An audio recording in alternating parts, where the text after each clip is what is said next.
नमस्कार दोस्तों, स्वागत है आपका करियर मित्रा के यूट्यूब चैनल पर। भूगोल यानी ज्योग्राफी, जिसका प्रीवियस ईयर क्वेश्चंस का हम लोगों ने सीरीज स्टार्ट किया हुआ है, उसका पार्ट 3 है ये। इसमें 10 क्वेश्चंस कवर करेंगे और उससे रिलेटेड बहुत सारे इंपॉर्टेंट फैक्ट्स कवर करेंगे।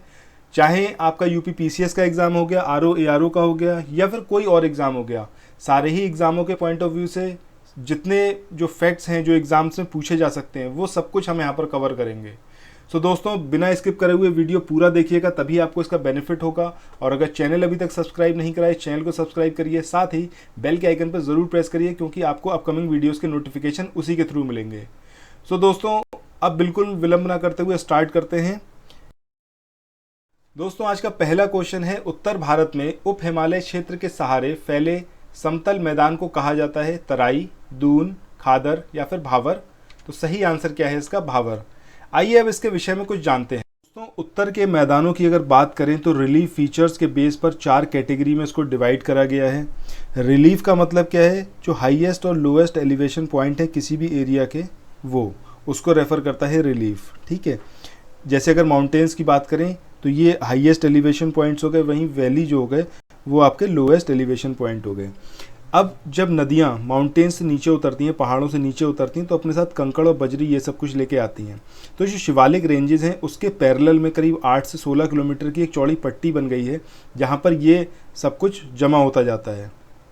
ये जो एरिया है इसी को ही भावर कहा जाता है। अब यहाँ पर जो नदियाँ हैं वो लगभग गायब हो जाती हैं, क्योंकि कंकड़ और बजरी इनकी सांद्रता बहुत ज़्यादा होती है।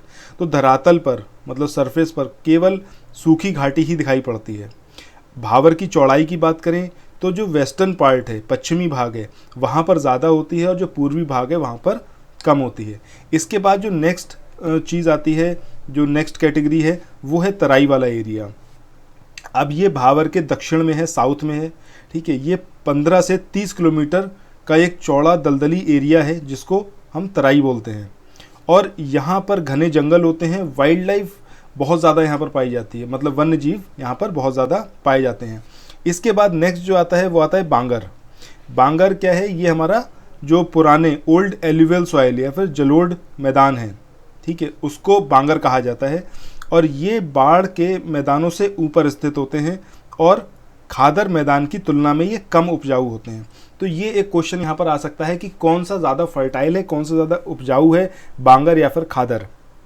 तो ये चीज़ याद रखिएगा कि बांगर जो हैं ये कम उपजाऊ होते हैं खादर के कंपैरेटिवली, और बांगर जो है ओल्ड एल्यूवियल सॉइल है, मतलब कि पुरानी जलोढ़ मिट्टी है या फिर जलोढ़ मैदान है। नेक्स्ट कैटेगरी होती है खादर की। खादर जो होती है, ये वाले मैदान सबसे ज़्यादा फर्टाइल होते हैं। नदियाँ हर बार अपने साथ में जो मिट्टी लेके आती हैं, जो गाद लेके आती हैं, वो मैदानों पर फैला देती हैं बाढ़ के टाइम पर।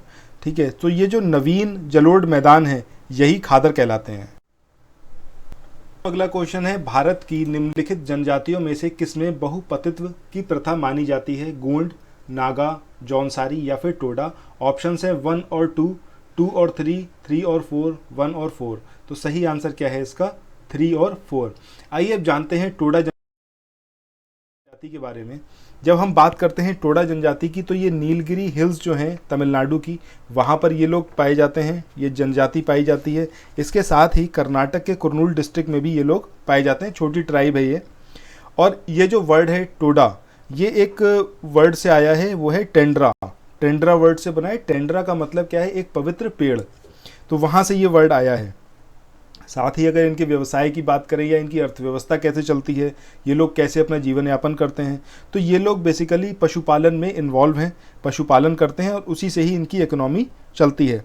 और इस जनजाति में जो परिवार का सबसे बड़ा लड़का होता है, उसकी शादी जिस लड़की से कराई जाती है, वही छोटे भाइयों की भी वाइफ बन जाती है, वाइफ की तरह रहती है। इसके साथ ही बात करें कि कौन सी ये लोग किस देवता की पूजा करते हैं, तो वो देवता हैं तिकरी जी। इस देवता की ये लोग पूजा करते हैं और यही इनके सुप्रीम गॉड हैं। सो दोस्तों, ये वाला क्वेश्चन आ सकता है कि ये कहाँ रहते हैं, किस देवता की पूजा करते हैं, और टोडा का मतलब क्या है, और कहाँ से ये वर्ड लिया गया है। सो आइए दोस्तों, मूव करते हैं नेक्स्ट क्वेश्चन पे। अगला क्वेश्चन है, निम्नलिखित नदियों पर विचार कीजिए। बराक, लोहित, सुबनसिरी।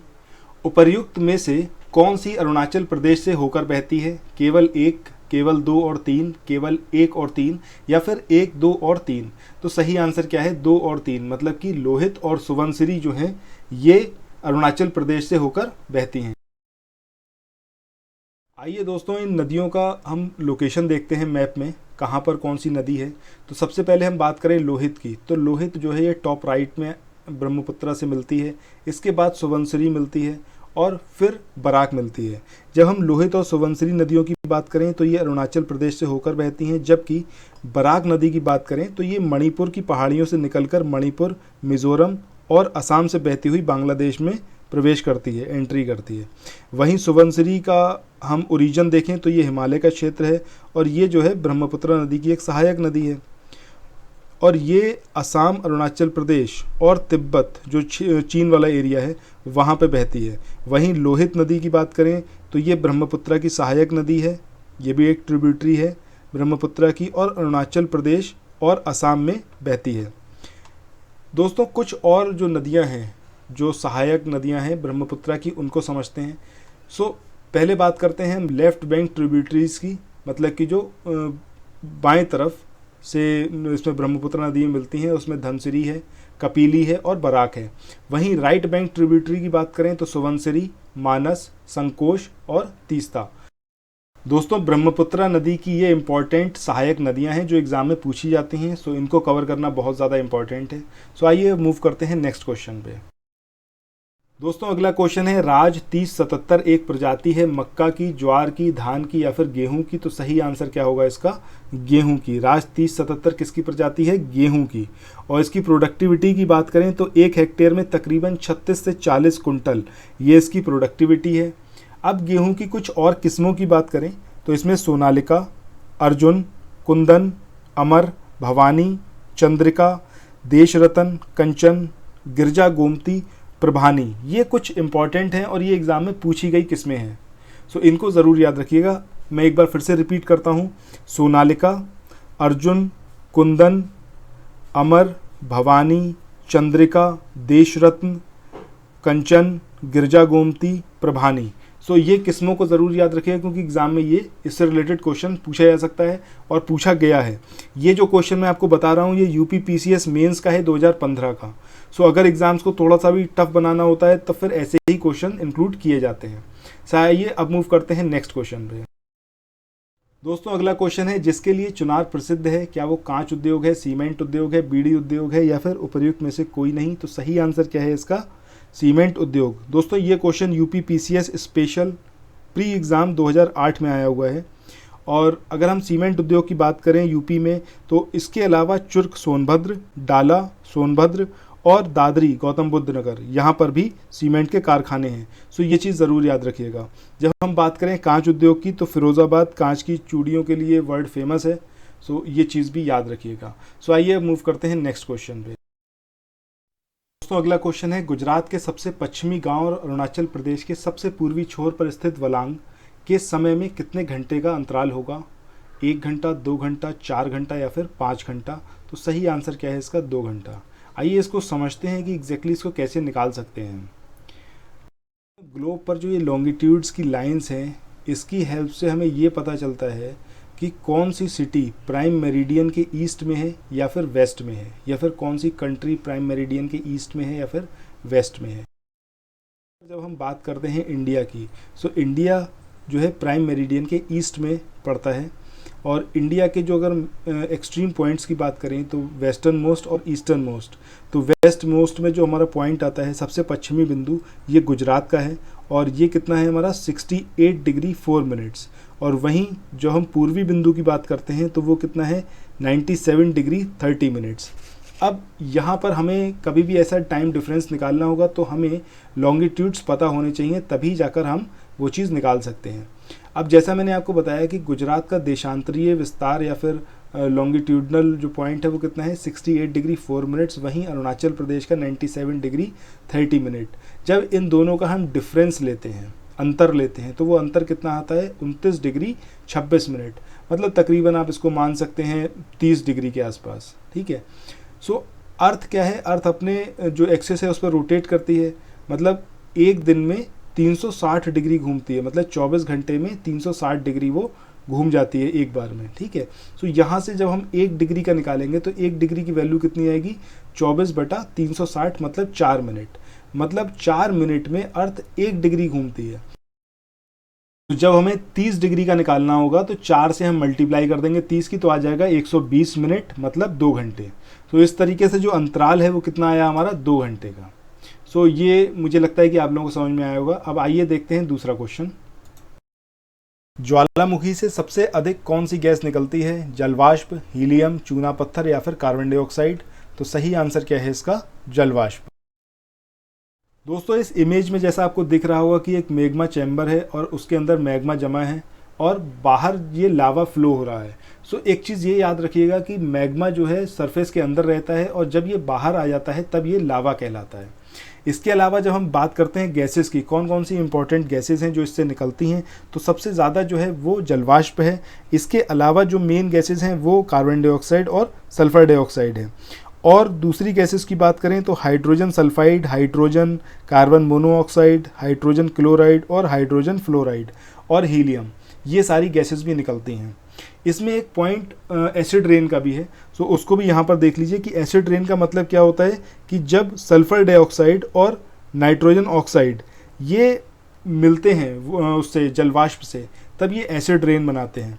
और एसिड का मतलब है कि 7 से नीचे जो pH वैल्यू है वो 7 से नीचे होगी तब वो एसिडिक होगी। अब जितना ज़्यादा वो नीचे जाती जाएगी उतना ही ज़्यादा वो चीज़ एसिडिक होती चली जाएगी।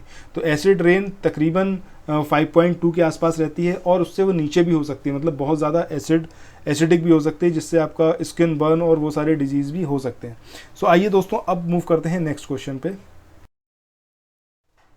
अगला क्वेश्चन है, निम्न में से किन एक के साथ इजराइल की साझा सीमाएं हैं, लेबनान, सीरिया, जॉर्डन, मिस्र, या फिर लेबनान, सीरिया, तुर्की, जॉर्डन, या फिर साइप्रस, तुर्की, जॉर्डन, मिस्र, या फिर तुर्की, सीरिया, ईरान और यमन।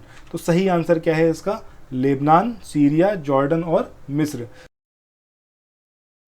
क्योंकि इजराइल के जो बॉर्डर शेयर हो रहे हैं वो जॉर्डन के साथ में हो रहा है, इसके अलावा लेबनान के साथ में, सीरिया के साथ में और इजिप्ट के साथ में। अब यहाँ पर एक चीज़ और इम्पॉर्टेंट है, जब हम बात करते हैं इसकी इजराइल की और जॉर्डन की, तो इन दोनों के बीच में डेड सी पड़ता है। तो ये वाला क्वेश्चन एग्जाम में पूछा गया है कि डेड सी से कौन कौन सी कंट्रीज़ हैं जिनके बॉर्डर्स लग रहे हैं, ठीक है, सीमाएं उनकी साझा हो रही हैं, ठीक है। तो ये चीज़ याद रखिएगा कि एक जॉर्डन है और दूसरा इजराइल है। इसके अलावा अगर ये वेस्ट बैंक आता है तो इसको भी आप लगाएंगे, ठीक है। सो वैसे जॉर्डन और इजराइल। सो आइए अब मूव करते हैं नेक्स्ट क्वेश्चन पे। दोस्तों अगला क्वेश्चन है, निम्नलिखित में से कौन सा विश्व का सबसे गहरा सागर है, दक्षिणी चीन सागर, बेरिंग सागर, भूमध्य सागर या फिर जापान सागर। तो सही आंसर क्या है इसका, दक्षिणी चीन सागर। आइए मूव करते हैं नेक्स्ट क्वेश्चन।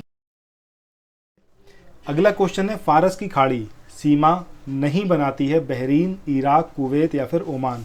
इनमें से किससे फारस की खाड़ी यानी कि जो पर्शिया, गल्फ ऑफ पर्शिया है, वो अपनी सीमा साझा नहीं करती है।